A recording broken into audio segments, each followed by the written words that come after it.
Times were tough, so I sold my soul. And I don't think I'll ever regain control. Devil looked me in the eye and I looked the other way. What else could I do? I just stared at the doorway and knew I'd rather be drunk with you.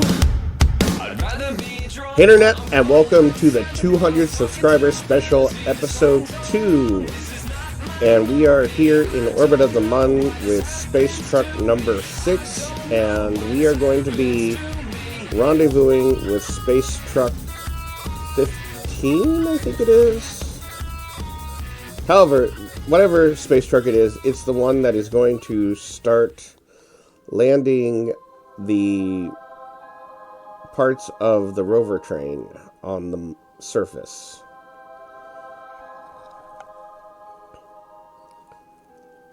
And there it is.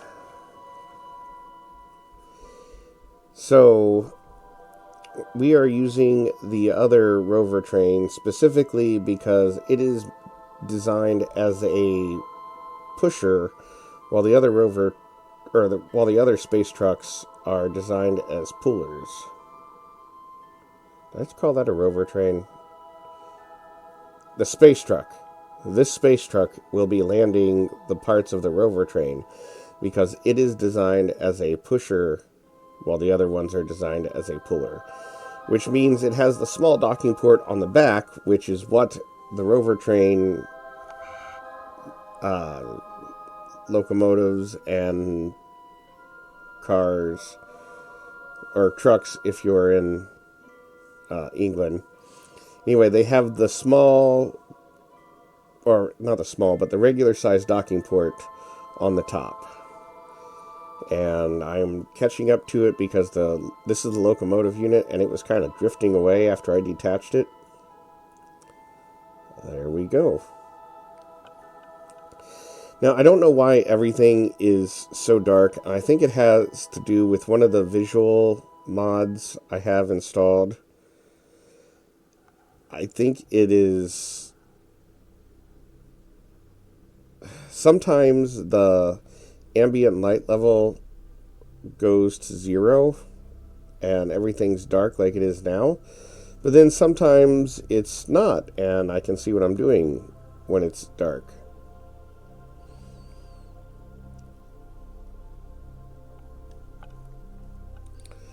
Which, it'd be nice to see what I'm doing. It'd be really nice for you guys to also see what I'm doing. But what I'm doing right now is stepping down my orbit because I have I don't have like a pinpoint specific spot where I want to land the rover train. I do have like a general area. I want to land it as close to the middle of the crater that has the valley heading north. And this first one, it's not super critical that I get exactly to any one spot, but after that, then it becomes like a big deal for me to get it exactly, well, not exactly, but close by all the other pieces, because I'm going to have to assemble the train on the surface, and the less amount of random driving I have to do, the better. So here I am right now. I've found the crater, and I don't want to land. There's smaller craters inside the big crater, and I don't want to land on the side of one of those. I want to land on the flattest spot I can. And I should have plenty of Delta V. I got to be careful because I made a mistake one time doing this exact same thing where one of the space trucks landed something on the Mun, and I barely had enough fuel to get back into orbit. And I'd prefer not to do that again.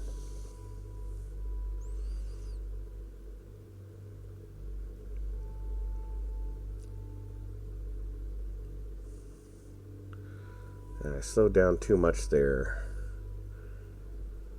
There we are. Alright.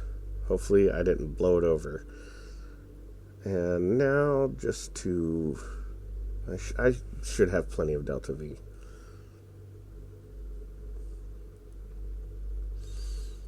But I need to not just get into orbit, but also have enough fuel left over to rendezvous.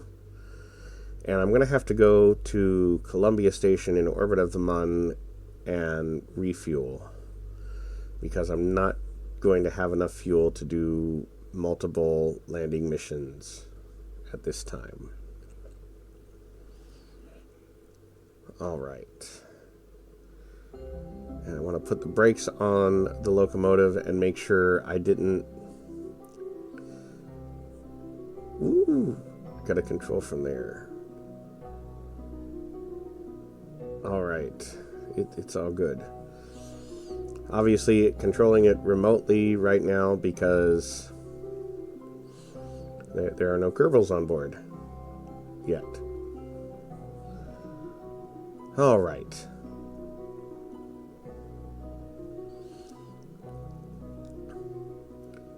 Now, I'm going to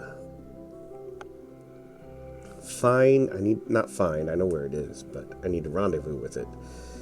With the space station. And I got plenty of Delta V to do this. Wonder if I have enough monopropellant. That is something, however, I don't know if I've been monitoring. So this space truck, I specifically, after I started doing the space truck episodes, I got curious to see if anybody else did something similar, and the YouTuber Veos actually had a small series on space trucks where he designed I think he designed 3 different space trucks. And I basically, this is one of his space truck designs. And it's not exact. Whoops, that is spinning, and that's a very inconvenient spin. I'm gonna do a slight cheat and use time warp to get the spin to stop.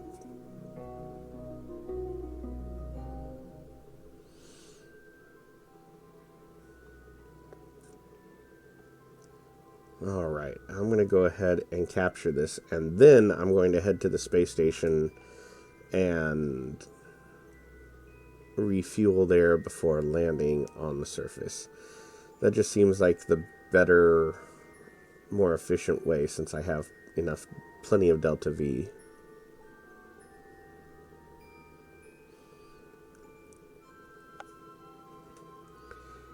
And this is the second module I'm going to land anyway, because it is the battery, and it also has some extra power generation.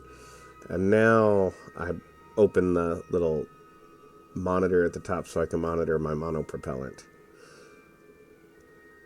because I didn't actually design this space truck with this mission in mind. I designed it basically as close as I could to Veos's original design. There is an extra fuel module sitting on the front of it right now. That's just so I had some extra Delta V. And he used those smaller monopropellant tanks. At least I think he did. I'm sure he designed his better, and he also uses a visual mod so he can kind of like paint the outsides of them, which I wouldn't mind installing. I just haven't.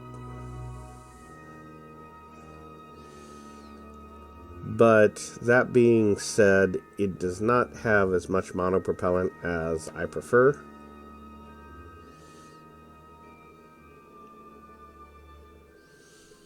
He also had fairings around the nuclear engines, and I originally did, but I took them off because I wanted mine to be a little bit more efficient, and the fairings are added a little bit of mass. But I was having trouble. He also had nose cones inside the engines, and I was having some trouble with those not working. So I just removed them because I couldn't be bothered to figure out how to fix them.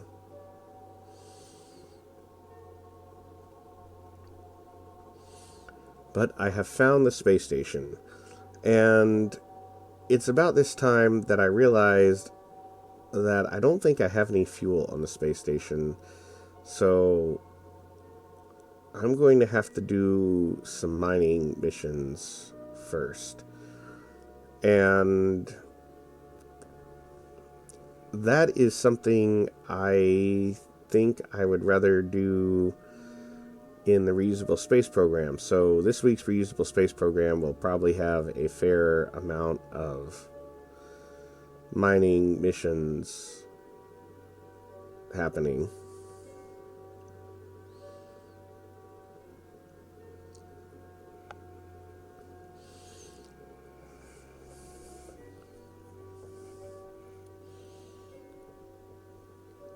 There's already a space truck here, and then the tanker is also here. The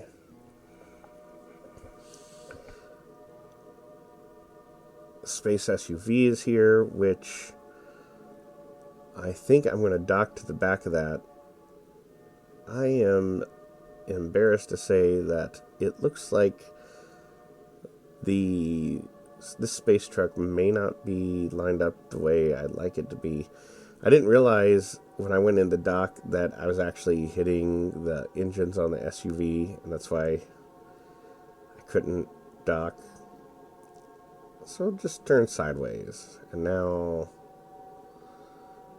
I'm having so much trouble. I don't understand. No, turn sideways. No, not that way, not that much.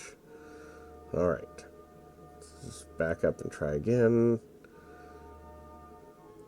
Alright, get reset up. I'm just going all over. No.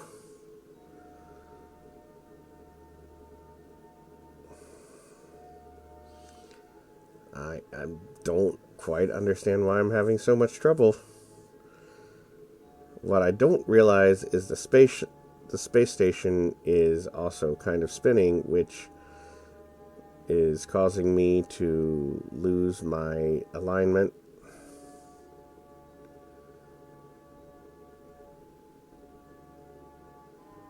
Alright.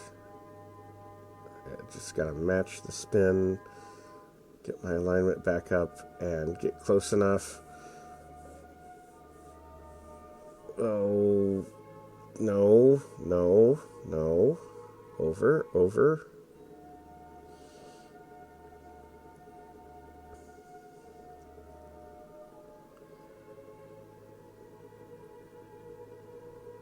Just about almost. I'm like so close. Come on.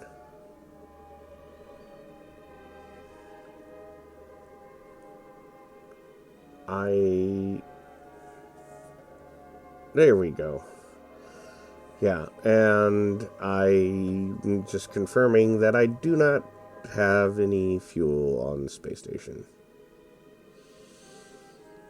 So I'm going to cut this episode a little bit shorter, not by much, than normal, and I'll have to do some refueling missions, and then I can continue.